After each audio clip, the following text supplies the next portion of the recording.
As the way we use energy changes, so does the way we manage it. And that's where demand flexibility comes in. We're speaking with Brian Fitzgerald from EECA about the pilots running across Aotearoa and what they could mean for the future of power and the role electricians play. Brian, thank you so much for joining me. My pleasure. Shall we start with the basics? And can you tell me what demand flexibility is in a nutshell? Fundamentally, the grid has always been a one-way system whereby it's generated, it's transmitted, it's distributed, and then ultimately it's delivered to a household for point of use. Demand flexibility makes that system a two-way system. So the technology, the devices in a consumer's home are able to receive and react to signals from the grid to improve and optimize their use of electricity, and ultimately to drive their costs down. So in a nutshell, or in a very small statement, demand flexibility is about two-way communication between the electricity supply system and the technology that uses the electricity the supply system provides. So why is it so important for New Zealand's energy future? Yeah, it's probably the biggest step change I think New Zealand will ever see in terms of energy. The New Zealand electricity supply system is built to what we call the peak, which is the highest period of time that electricity is needed, and that typically occurs on a winter's night, usually for about a week, a year, and the entire system is sized so that you don't run out of electricity at that peak time. But probably for 99% of the rest of the time, you don't need that much electricity. And what a two-way system enables to occur is that you can reduce the amount of electricity that is used 99% of the time. There are many reasons why demand is increasing across New Zealand, and what demand flexibility enables the system to do is to use what exists there now far more efficiently and far more cost effectively.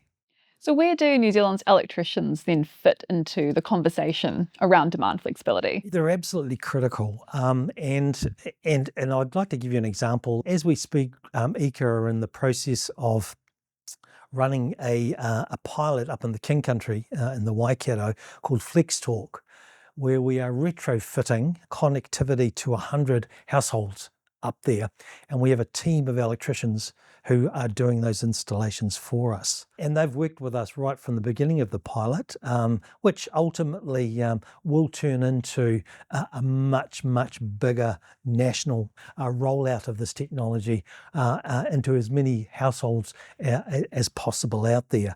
So electricians have been involved in our pilot programs up until now, and will be an absolute critical piece of the puzzle as we increase the scale and size of those programs and reach more and more New Zealanders.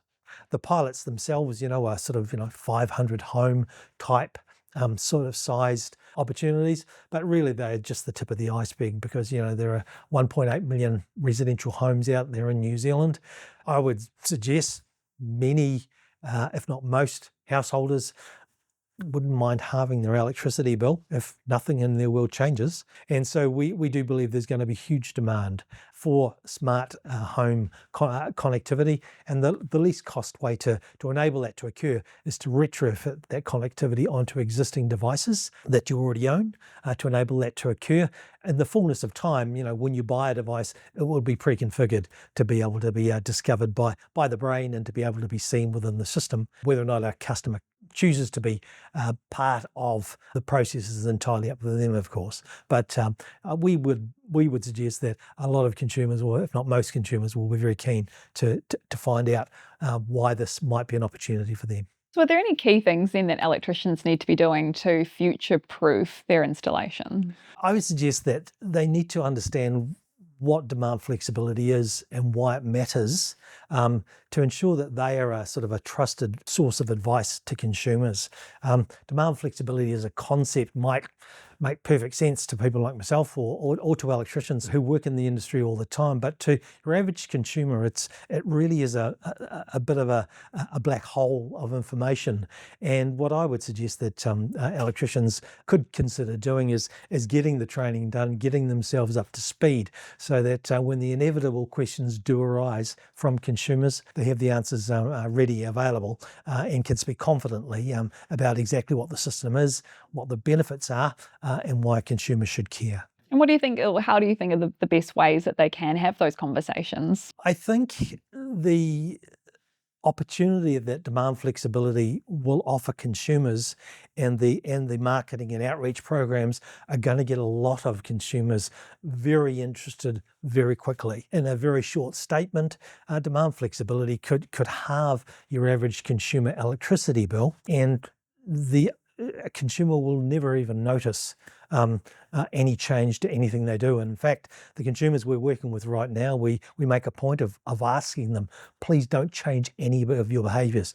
Pretend it never happened. Just continue on as you always have done. And I do think once electricians understand how the technology is making that opportunity occur, there's going to be plenty of consumers who are going to be asking them that question. And I think, provided they've been through the training, they understand the concept of what's being achieved and why it matters, how it all works, they'll find it relatively straightforward to be able to speak with confidence to consumers about the opportunity that is being presented to them. So are there any specific systems that electricians need to be aware of? What we've done is we've developed training information that we can then make available to organisations like Trademaster or Master Electricians to develop into their own training modules that they can provide online. The installation of or retrofitting connectivity to existing devices in New Zealand homes isn't that difficult, but you need to know what you're doing, and you do need to be a qualified electrician, because being a government program, we insist that a code of compliance is issued on every home we touch, and what we do need is somebody who is trained and registered to enable that code of compliance to be issued. The installations we've got going on now, we've got down to around 90 minutes. So it is quite a quick and simple approach. And the training materials will show exactly the electricians what they need to know to go into the house to get the job done. So in the meantime, are there also any emerging standards that electricians need to start getting familiar with now? There are a few standards, and it really depends on what part of the system that the electrician is choosing to look at. There are communication standards, which are, the language that the grid uses to talk to devices and the devices themselves use to talk back to the grid. There are standards in regard to the installation of the kit and the requirements that need to be followed. And there are obviously, the more traditional things, like AS/NZS 3000, the New Zealand wiring rules, and the really good quality information that is contained within those sorts of core sort of fundamental documents that best practice is described in some detail. So standards are a widely used term, but I think they're quite sort of specific to the particular installation you're talking about, and there are a group of standards that electricians should be aware of when they do choose to participate in retrofitting connectivity to people's homes to enable demand flexibility as a service to occur. And likewise, is there any emerging technology that electricians need to be getting familiar with or keeping up with? Because we know tech, is constantly evolving it can kind of run away from you a little bit. Yeah.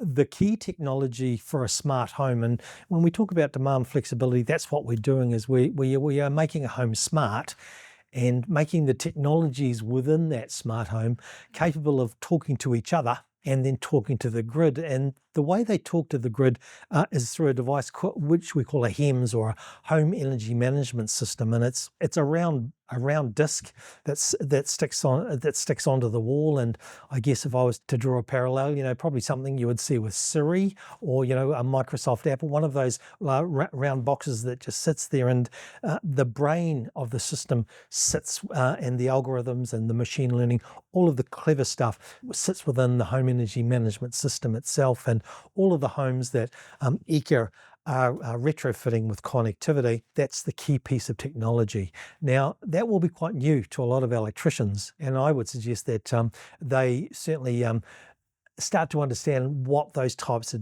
devices are capable of doing, how they do what they do, to ensure that the communication that occurs between the household devices and the brain, if you will, is seamless, and and you're not having sort of a Chinese versus Japanese type conversation. The HEMS that we are fitting in our trial pilots are all pre-configured.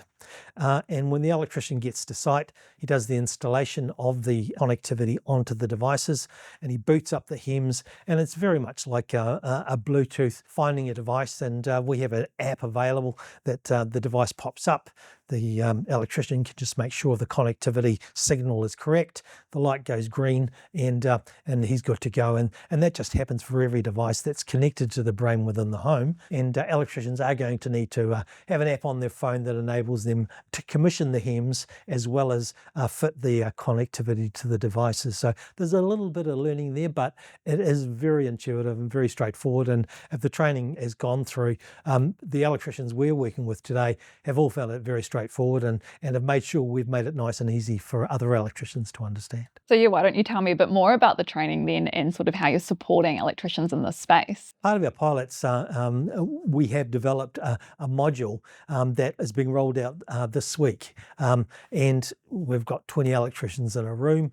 We're doing it face-to-face initially because we just want that sort of instant feedback should it be the case, but ultimately the material that training is providing will be developed into an online module to make it accessible and easy for all electricians to get access to, or to give themselves a quick refresher 5 minutes before popping in, wandering in the door to do the job. The training modules are really straightforward and are video based, so that you can actually see somebody with screwdrivers in his hand walk into a home. You've got the camera on his shoulder as you see them install connectivity to the hot water cylinder, to the space heating heat pump, to installing the home energy management system, to hooking up the solar if solar is fitted, and the battery if the battery is also installed in the home, and enabling all of those devices to be able to be seen and their connectivity to be established in the home. But as I mentioned early on, the guys who we're working with, who have only been doing this for a couple of months now, do have installations down to about 90 minutes, and they're quite comfortable at that time frame to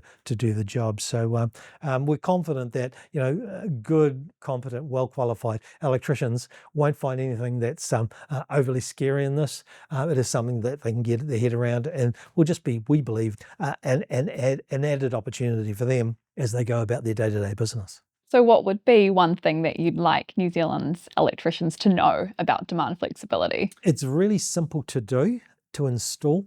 It can be done virtually in any home. It's a great opportunity for them to provide a service to consumers that will make a tangible difference to New Zealand Inc. Having a two-way connectivity electricity system will dramatically improve the efficiency of what New Zealand owns now, and being part of that to help New Zealand to reduce consumer bills, but also to do its bit in terms of decarbonising the economy, meeting our international climate goals. All of this leads back into those higher order objectives, but a great opportunity for electricians to avail themselves of a new market that's really just starting to open up. Do you feel like there's still some work to be done then in the awareness space? Very much so. And the pilots we're rolling out nationally have a huge marketing and consumer engagement section of them. And, in very simple terms, I always think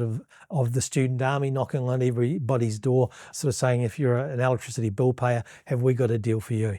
We have a lot of work to do to communicate to New Zealanders why this matters, why they should care, and what's in it for them. And I think if we can do those three things, and do those three things really well, the uptake of this particular service will look after itself. I would be very surprised within the next 12 to 18 months that this isn't something that most Kiwis would be surprised you don't have. I'll watch the space then. Absolutely. Thank you so much for your time and your insight today. Really appreciate it. My pleasure. Thank you.